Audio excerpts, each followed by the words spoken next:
Assalamu alaikum wa rahmatullahi wa barakatuhu. These people like Adnan Rashid and the people in the speaker's corner, most of them I feel uh, are very dogmatic in their approach. Why I am saying that? Because I have seen some discussions and they have a USP that they take others people's video out of context and they start a propaganda, and they always distort the other people's point of view. Now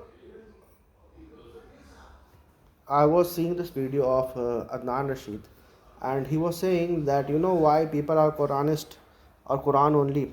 First of all, I am not a Quran only Muslim. I believe in Quran and Sunnah. ठीक है? I believe in Hadith as well, as long as it is in the light of Quran and Sunnah and not vice versa. Most of the traditional Muslims believe that we have to understand Quran in the light of Hadith. What I believe, we need to understand Hadith in the light of Quran, and anything which contradicts the Quran will be automatically rejected, even if it is found in Bukhari and Muslim. That's my position, and I have learned many things from Quranist or Quran only Muslims, and I feel that they have identified the problem but they are providing wrong solution. So that's another topic. What I am trying to say, that these people, when they argue, they are so desperate, so insecure of their argument, that they don't have a valid argument to begin with.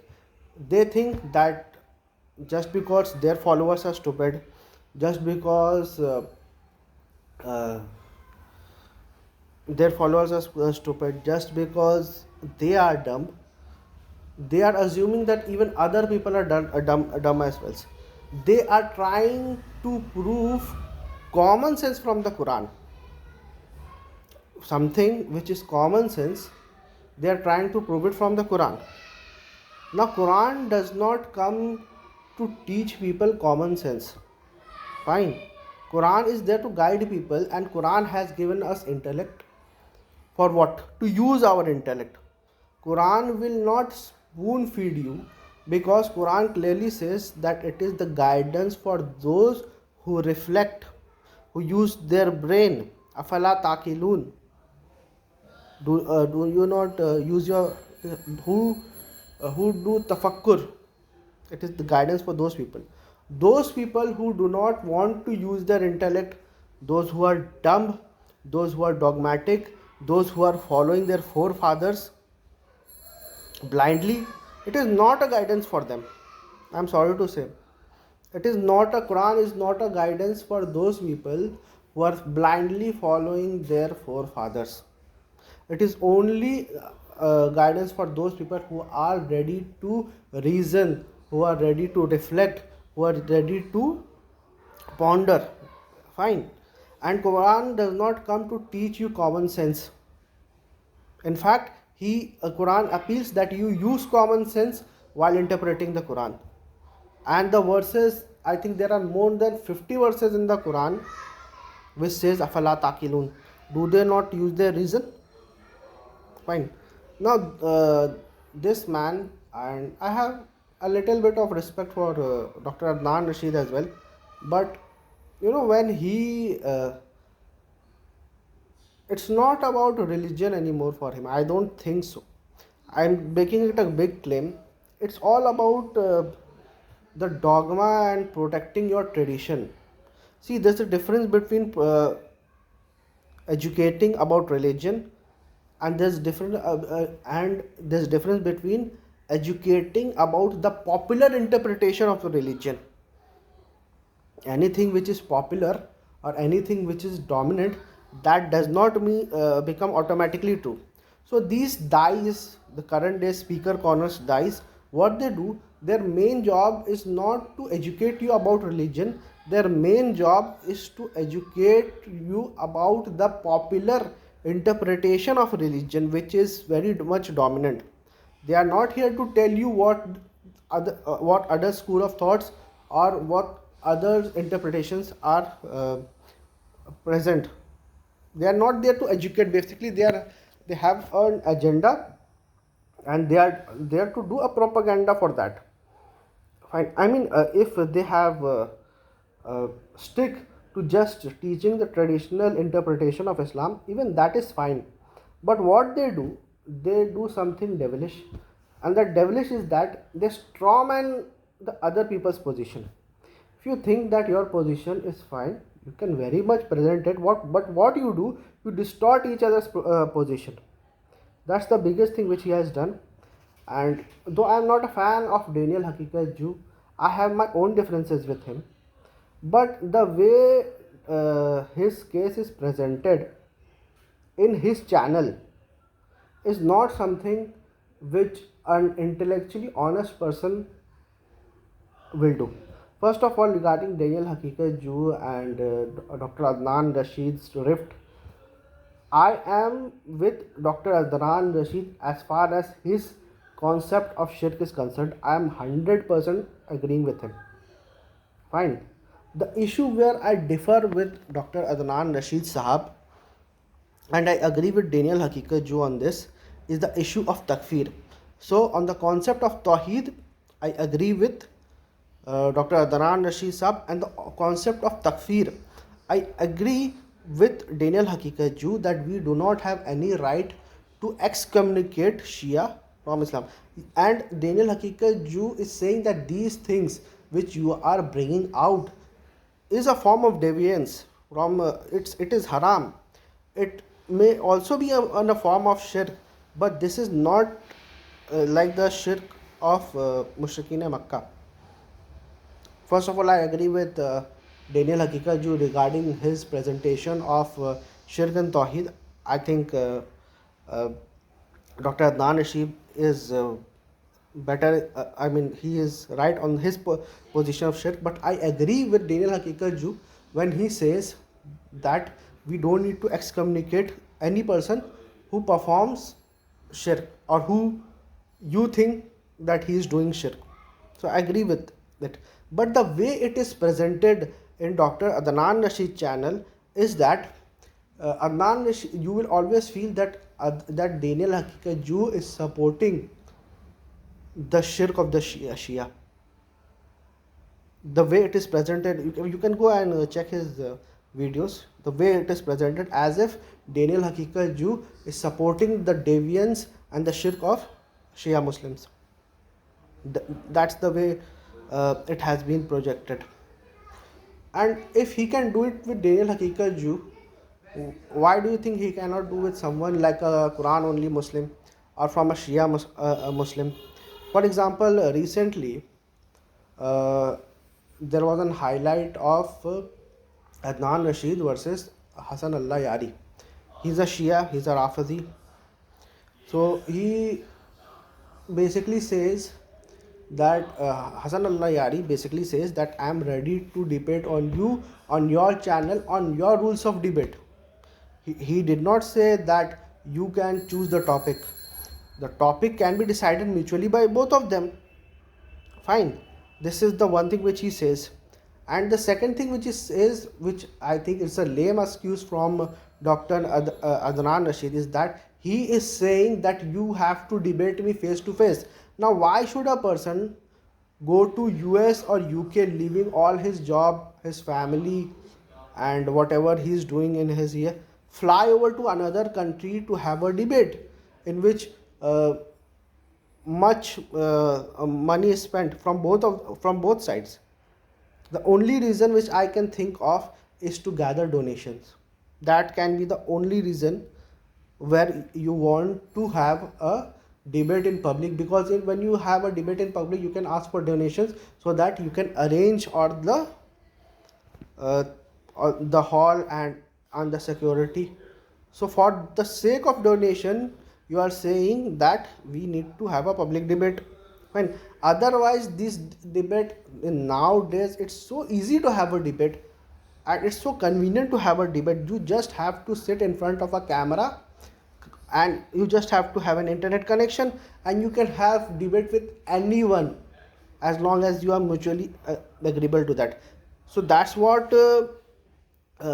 Hassan Allah Yari was saying. But the way it was presented on his channel, Adnan Rashid's channel, is that, oh, he's running away from debate. He's not running away from debate. He's actually there to debate you. And I will say this. I don't think that Dr. Adnan Rashid is capable to debate Shia Muslims, or he is capable to debate even the Ahmadi. The reason I am saying that whenever Shia Muslim will show the Bukharian Muslims, he will not be able to handle it. And secondly, whenever Ahmadi they show the books of Sufism, he is not able to handle it. So half of the battle is lost when the other people quotes your scriptures. Bukhari Muslim, I don't think that if he quotes your sources you will be able to defend it. Yes, maybe 50% you will be able to defend it, but if you look at hadith literature, there are many things. I am saying that most of I have not found except one or two that uh, Jannati Lashkar hadith uh, for Mawila Itatun. Majority of the things from in the Kutub Sitta is against Mawila Italanhu. So when he will show you these kinds of topic, you have already lost it. So I don't think that everywhere you need to poke your nose. Fine, this is from the Shia side. And from I have seen one video in which he is saying, and see what a dumb argument is this. He is saying that, do you do ghusl? Why do you do ghusl? Where is the process of ghusl given in the Quran? And I'm saying, like, bro, this is common sense. Those who do not believe in Quran, even an atheist do ghusl. Fine, because this is basic hygiene. Quran is just reminding you that you have to do this hygiene, because most of the people are not hygienic as well. So Quran is saying that basically you have to maintain hygiene. That's the reason you need to have ghusl after you have contacted woman. Fine, there is no procedure of ghusl. If you say you have to do ghusl, you can tell anyone to go and bath. No sane person will ask you what is the process of bathing if he has had a bath before. Only this is relevant only to the dogmatic cases where their mind is stuck in minor details. How the Jews asked minor details when they have to slaughter a cow, that what color is the Quran says slaughter a cow. The Jews are asking what color is the cow, what is the height of the cow, and all kinds of nonsense questions. Just like Adnan Rashid is asking where to keep your hands in salah. Okay? That's not relevant at all. Even in the classical fiqh, you have difference of opinion. Even you are not agreed upon where you should place hand. Some say on chest, some say below the navel, some on the side. Fine. Some do not fold hands at all. So even you have not solved this problem. So that is not relevant in the salah. That is something what we believe, that folding hands, rafa then saying amin loudly or slowly, is something which has been left to the ummah.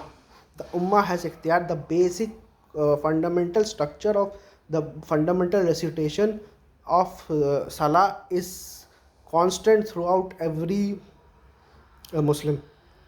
That you can see that you need to do qiyam, ruku, sujud, the sequence. That is something very constant throughout the ummah, and no changes. How many rakats to pray, no changes. Fine. So what I was saying, that basic common sense and basic things, you don't need to tell something. And Quran even assumes, and Quran even gives benefit of doubt to these people, that I am saying something, it is in a language and they will understand. Unless if the people are like the Jews, that don't want to understand, they will ask these kinds of stupid questions. And he even said that these Quranists or the Quran only Muslims, they say these kinds of things because they wanted to be famous. Now I would say that his accusation is actually their confession, because no Quran only Muslims become famous by saying these kinds of things. In fact, they are persecuted, they are boycotted, they are socially boycotted. They don't have a masjid for that. Just imagine, Quran only Muslims do not have a masjid. So their accusations are actually their confessions. Anybody who try to talks about Khilafat and whatever Adnan Rashid is saying, they are becoming popular. This Quran only Muslims, the Ahmadi Muslims, I fine, Ahmadi may be popular in the West, but most of them are persecuted. I don't agree with Ahmadi, by the way. Don't label me that you have become Qadiani. No, I am not. I disagree. I say that last prophet is Prophet Muhammad sallallahu alaihi wasallam, and nobody will come after that. Not even Jesus Christ, peace be upon him. Nobody. Nobody means nobody. He's the last, and bus. That's it. Only Qiyamah will come next. Fine. So these things, uh, I think the street dawah owners should ponder. I don't think they will ponder, but we as the Muslims should start exposing them and should start criticizing them, because they think they have the right to criticize anybody and everybody. We feel that you should also be criticized in this world.